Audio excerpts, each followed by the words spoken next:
some rhythms speak louder than words.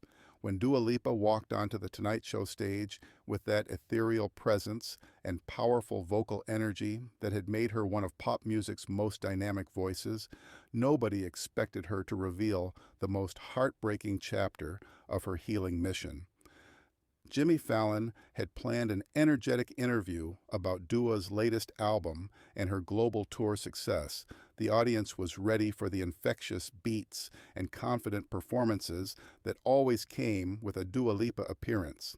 But what Dua was about to confess would silence Studio 6B and prove that sometimes the most important music happens not in sold-out arenas, but in quiet therapy rooms, where children who have lost their voices forever learn that rhythm lives in the heart, not the throat.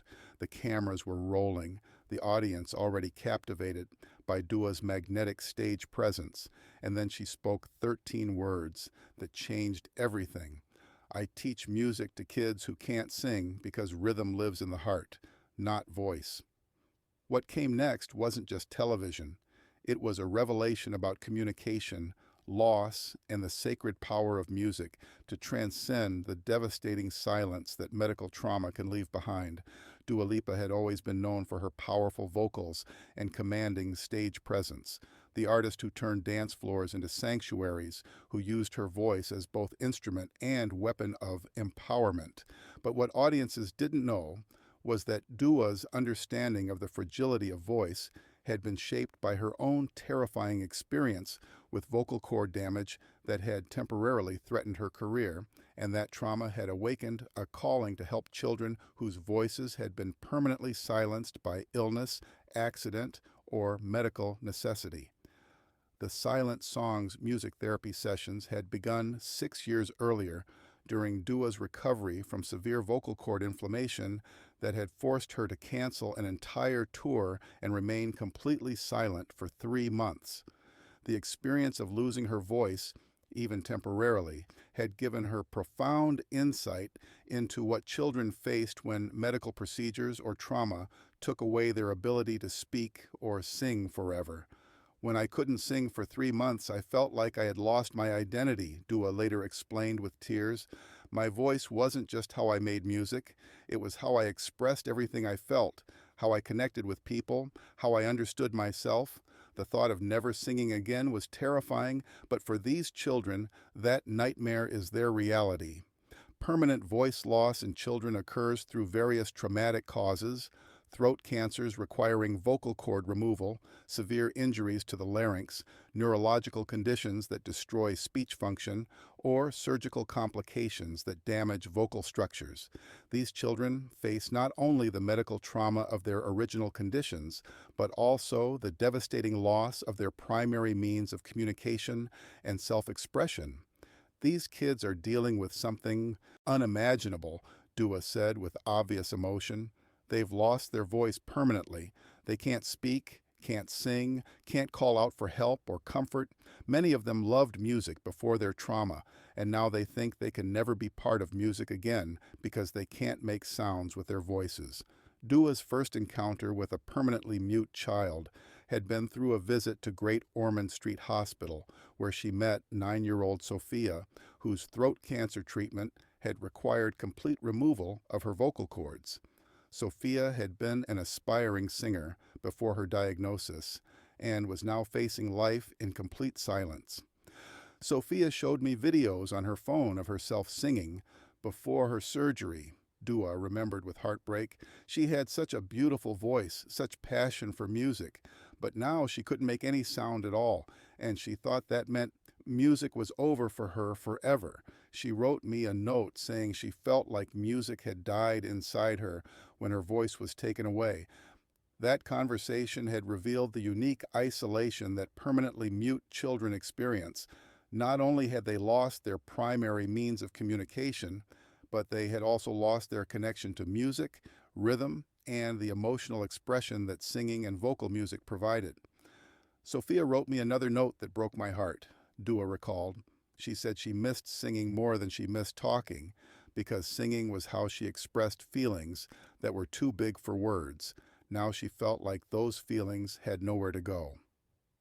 Working with music therapists and specialists in alternative communication, Dua had developed an approach that taught permanently mute children to create and experience music through rhythm, movement, and non-vocal instrumentation, showing them that music existed beyond voice. These sessions aren't about replacing their lost voices, Dua explained. They're about helping kids understand that music is bigger than vocal cords, that rhythm and melody can be created and experienced through their whole bodies, through instruments, through movement and emotion that doesn't require sound from their throats. Over 6 years, Dua's Silent Songs program had reached 84 children who had permanently lost their ability to speak or sing due to medical procedures, accidents, or congenital conditions. Each session was adapted to the child's specific situation and focused on rebuilding their connection to music through alternative means. I worked with this 12-year-old boy named Marcus, whose vocal cords were destroyed in a car accident. Dua remembered with tenderness. Marcus had been in his school choir and loved rap music, but after his injury, he couldn't make any vocal sounds. He felt like music had abandoned him when he needed it most. The breakthrough had come when Marcus learned to create complex rhythmic patterns using drums, keyboards, and body percussion that expressed the same emotions and stories he had previously conveyed through singing and rapping. Marcus discovered that he could write songs without words, create beats that told stories, express everything he felt through instruments and rhythm. Dua explained with pride. He learned that his musical voice wasn't in his throat. It was in his creativity, his emotion, his ability to make people feel something through sound. The approach worked because it validated these children's continued connection to music while providing them with new tools for musical expression that didn't depend on vocal function. There was this 8-year-old girl named Emma whose throat surgery had left her completely unable to speak, Dua shared with emotion. Emma's parents were devastated that she would never sing lullabies to her own children or express herself through voice the way other kids could. Emma's sessions had focused on learning to create lullaby-like melodies using gentle instruments and to express maternal love through musical compositions that could someday comfort her own children without requiring her voice. Emma learned to compose beautiful instrumental pieces that sound like lullabies, Dua said with joy. She realized that someday she could rock her babies to sleep with music she created with her hands and heart, even if she couldn't sing with her voice. Music became bigger than sound. It became pure emotion. The most profound transformations happened when children realized that their musical identity hadn't died with their voice, but had simply evolved into something different and equally meaningful. Marcus is now 18 and produces music for other kids with disabilities, Dua said with obvious pride. He creates beats and instrumentals that tell stories without words. He says losing his voice taught him that music speaks every language, including silence. Several children who had participated in Dua's program had gone on to pursue music careers as composers, producers, or instrumentalists, using their experience with non-vocal music to create art that transcended traditional vocal expression. Tonight's appearance on The Tonight Show was supposed to focus on Dua's latest album and her upcoming world tour. Jimmy had planned to discuss her creative process, maybe get her to perform her new single, definitely tap into the infectious energy that made her such a compelling performer. The interview had started with Dua's characteristic confidence and warmth. She had shared insights about her new music, discussed her approach to creating empowering pop anthems, and demonstrated the magnetic presence that had made her a global superstar. But when Jimmy asked about how Dua used her platform to connect with fans who might be going through difficult times, and whether her own challenges had influenced her approach to helping others, something shifted in her expression. The question had been meant to explore her fan engagement, but it had touched on something much more personal that Dua had been considering sharing publicly for the first time. You know, Jimmy, Dua said, her voice taking on unusual depth, The most meaningful connections I've made through music haven't been with stadium crowds. They've been with children who thought they could never be part of music again because they lost the most basic tool of musical expression, their voice. The audience grew quieter, sensing that Dua was moving into territory that was more serious than her usual discussions about empowerment and self-confidence. That sounds like you have some very personal experience with that, Jimmy said with genuine curiosity and concern. Dua was quiet for a moment, her usual commanding energy softened by vulnerability. I do, and it comes from my own terrifying experience of temporarily losing my voice and realizing that for some children that loss is permanent and they think it means they can never be musicians or music lovers again. The studio was completely focused on Dua's words now, the energy shifting from entertainment to something much more meaningful and profound. Dua, it sounds like you're working with children who have permanently lost their ability to speak or sing, Jimmy said softly. Dua's eyes filled with tears, a sight that was particularly powerful coming from someone known for her strength and vocal power.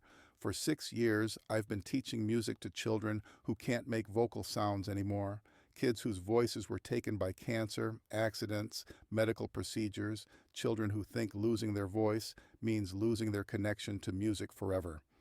The audience was completely silent now, witnessing a side of Dua Lipa that transcended her celebrity, the profound empathy of someone who had transformed her own vocal trauma into a mission to help others rediscover music beyond voice. Jimmy, can I tell you about something that's taught me what music really means?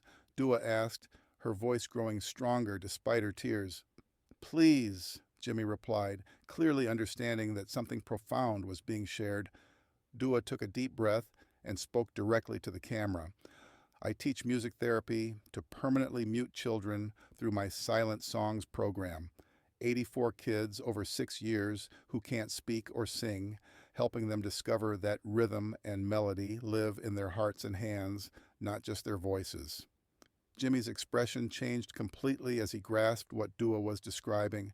You're teaching music to children who can't make vocal sounds? I'm teaching children that music is bigger than vocal cords, Dua replied with conviction. These kids thought losing their voices meant losing music, but rhythm doesn't need a throat. It needs a heartbeat. Melody doesn't need vocal cords. It needs emotion and creativity. Tears were streaming down Jimmy's face. Can you tell us about one of these children? Sophia was 9 when throat cancer took her vocal cords, Dua said, her voice becoming tender. She had been an aspiring singer, but after surgery, she couldn't make any sound. She wrote me a note saying she felt like music had died inside her when her voice was taken away. Dua paused, gathering herself to continue. Through our sessions, Sophia learned to compose instrumental pieces that expressed everything she used to sing. She discovered that her musical voice wasn't in her throat, it was in her creativity, her ability to make people feel emotion through sound she created with instruments. What happened to Sophia? Jimmy asked through his tears. Sophia is now 15 and writes music for films, Dua said with obvious joy. She creates soundtracks that tell stories without words. She says losing her voice taught her that music speaks every language, including silence, and that sometimes the most powerful songs are the ones without lyrics. The audience was openly emotional, many people crying as they witnessed this revelation about Dua's private work, helping voiceless children rediscover their musical identity. Dua, how has this work changed your understanding of what it means to have a voice? Jimmy asked. It's taught me that having a voice isn't about vocal cords. It's about having something meaningful to express, Dua replied, with wisdom gained through experience. These children showed me that music exists everywhere, in heartbeats, in hand movements, in the rhythm of breathing. They taught me that losing your voice doesn't mean losing your song. As the segment concluded, something unprecedented happened. The entire studio audience rose in sustained applause that lasted over 5 minutes, but it wasn't just appreciation for a performance. It was recognition of music's power to transcend physical limitations, acknowledgement that they had witnessed someone using their gift to prove that rhythm truly lives in the heart. Dua's revelation became one of the most inspiring Tonight Show segments in the program's history, inspiring conversations about accessibility in music, the needs of children with vocal disabilities, and the power of rhythm to transcend traditional vocal expression. Most importantly, Dua's disclosure had shown that sometimes the most important performances happen not on concert stages, but in therapy rooms where children learn that losing their voice doesn't mean losing their song, proving that music's greatest power lies not in the sounds we make, but in the emotions we feel and share.